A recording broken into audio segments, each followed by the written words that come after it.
What's going on, y'all, and welcome back to another Epic 7 video. Today, I wanted to talk more about the upcoming stuff, maybe things I missed from my first impression yesterday, but instead, I kind of awoke to a lot of controversy drama. What's new these days in Epic 7? But there is something that's happening here with the Awaken potential part of the developer notes, the Metadine mail updates, and I've seen the entire community kind of split one way or the other on this is either the amazing content upcoming or this is one of the worst things to ever happen. Now, I have my own thoughts on it.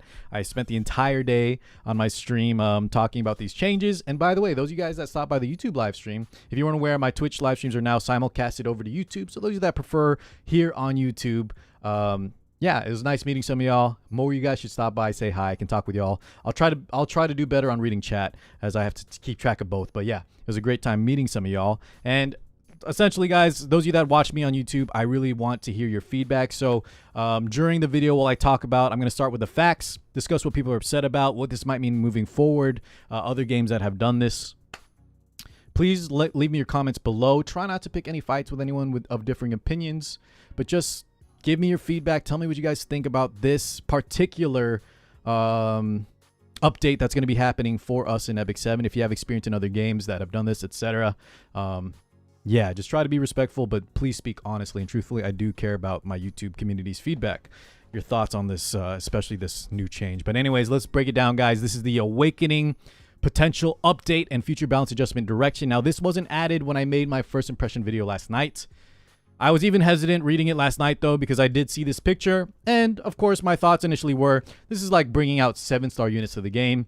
It is extra content to do, things to work towards. But essentially, everybody has to do it. So it's just more gear grind, more resource, energy, gold sinks, stuff for us to use to, you know, upgrade our characters. But everyone's going to do it eventually. And so it kind of is just more, you know, it is just something to do and get done.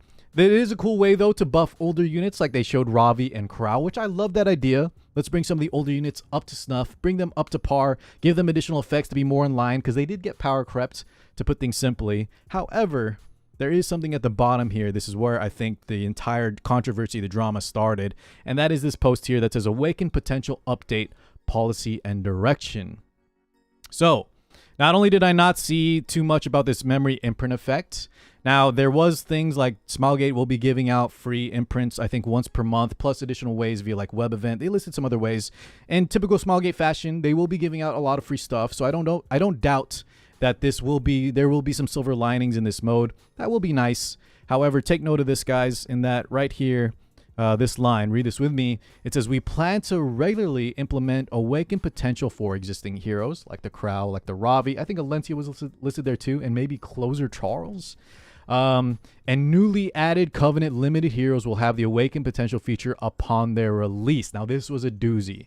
What I thought was just a mode for older characters to be brought more in line via a creative system where we have to grind, you know, additional material, which a lot of other games do. Instead, now every new unit upon release, and I think this will include ML5s because they did list Closer Charles like I just mentioned. So Covenant, Limiteds, potentially ML5s as well. All new characters moving forward in Epic 7 will have their Awaken potential as well as this potential Blossom effect, right? I'm assuming because it's in the same page. And if we look at Krause here, I've seen a lot of people bring this up as evidence. So let me just go over for those of you that didn't read this fully yet, because there is so much to read in these topics. But Crow essentially will be able to have additional imprints. I think this is on top of his normal health imprint. But essentially, they're going to give him, once you start the Awaken potential, things like Escort, right? So he's going to be more in line with the premier knight of the game, ROL. So this is like, I like this. I think Crow should be brought up to snuff. However, I don't like it via imprints. But maybe if this was the extent of it, I think some of y'all already, again, I'm going to lose some of y'all already. Just the fact there's additional effects like Eidolons, like constellations in Genshin and Star Rail, additional like ability effects and not just stats being given to characters. But let's say it's just one imprint for the important stuff. I think maybe that's all right. Okay. And that's what I've seen a lot of people say, you know, they're going to give us free imprints, guys. There's going to be more free imprints for players. And so, you know, look at Crow. He's going to get an escort at B, and it's not even necessary. While this might be, I do think this is insane, by the way, to get escort. I think this is actually very, very strong for Crow, but that's besides the point. If people don't think it's that good and think B rank or 1 imprint's not that bad, hey, maybe I could be convinced. However, this is just an example that Smilegate is setting out And I do believe they're going to test the waters with us, the player base, the community, and see how we feel, right? So maybe initially it's going to be one imprint, and that's where the major effect is going to come into play. But what if later down the line, let's say Fumir that comes out in the future, let's say they want to give her ignore effect resist or extra turn, kind of like Lua, kind of like Knockwall, but you don't get that part of her kit until you hit SS rank or triple S rank. Now, maybe it's not going to happen that soon, but I do think Smilegate will try this out because that's what other games have done. Other games do that plenty of times, and not just Star Rail and Genshin. I've heard of games, or I've played games like King's Raid. I haven't played Seven Nights, but I've heard that and Counterside have kind of gone down similar roads, and a lot of times that does spell disaster for the player base in the long run. And I think that's the key term here, in the long run. In the short term, I think a lot of us will be excited, or a lot of players, I should say, will be excited about, you know, older units getting revamped, Smilegate adding additional abilities to bring them up to line. I think that's going to be cool. But I do think this is Pandora's box, meaning this opens up a very dangerous precedent where if Smilegate wanted to, they can make this very oppressive in terms of imprints, especially when you look at free-to-plays versus whales. And that's one of the biggest things I think that Epic 7 has always done well, and that's amazing pity system, right? Which we didn't always have. We had to ask for that as a community. But the same thing on imprints too, where other games, imprints pretty much fundamentally changed how our character would work. In our game, imprints really just give bonus stats. Yes, sometimes it's very important, like crit chance or speed, but a lot of times an extra 20+% health.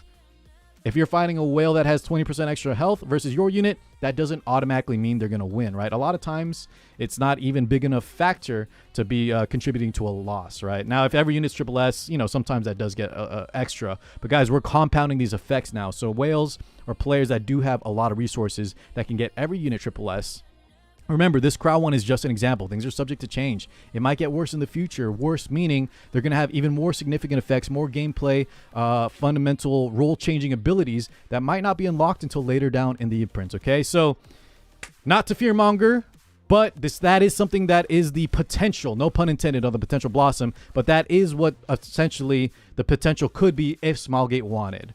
Given Smilegate's track record, I'm not sure. I think they will test the water slowly, but they do sometimes implement features from other games that have been really bad, like the reappraisal stones, and they really slow roll them, don't do too many packs. So honestly, this might be okay in the short term, and short term could mean anywhere like up to a year. Beyond that, though, I am really afraid because I think I guess now is the time to give my own opinion, guys. I was trying to state the facts first, but I am worried that the gap, you know, this year especially with all the banners, we had the summer imprint fiasco. Players just that are returning have so many units to summon for. We haven't even hit our last two collabs, the end of the year, Full Metal Alchemist and Espa. There's just so many units. People are running out of Mola gold. To add more, you know, gaps of players that need to grind, and then if they don't have summons, if they already maxed out their free imprints, to make things even worse in terms of, you know, whales versus free-to-plays, I don't think this was quite the correct move. I do like Smilegate cooking and trying new like effects to bring unit balances in line for older characters, but for every existing character, I am not a fan, okay, to be clear. And I'm kind of speaking politely here. I was a little bit more heated on my live stream, but I will stay calm. Like I mentioned, Smilegate has shown that when they do have things like the reappraisal stones from Summoner's War, which a lot of people say ruin the game, I do think maybe they'll slow roll these effects where it won't be that bad. The free imprints for a lot of players will be nice for sure, and that's going to be more than once a month if what they said is true. Just dig around the patch notes, guys. They said at least one free imprint a month, plus additional ways to get them via web event, things like that. I think in the short run, things will be very nice for players. It's going to add a lot of content, a lot of creativity. Players are going to get to play their old characters that get more brought in line. But I am worried to see how this shapes up in the future when we get units without fully finished kits, unless you're willing to summon 6 copies, right? Anyways, I think we'll wrap things up there. Please let me know your full thoughts in the comments below. I'm going to have some great content for y'all upcoming here soon enough. But yeah, this did kind of leave my whole... I was hoping to be very excited about all the new content, but I think this did leave a little bit of a sour taste for me personally. But don't worry, I'll get back to you guys on the ML5 headhunt, tier list, things like that, fun content, productive content. But yeah, please let me know in the comments below what you guys think about this moving forward. Some of these posts are very, very spicy. All right, I'll catch you all in the next one. Peace out, everybody.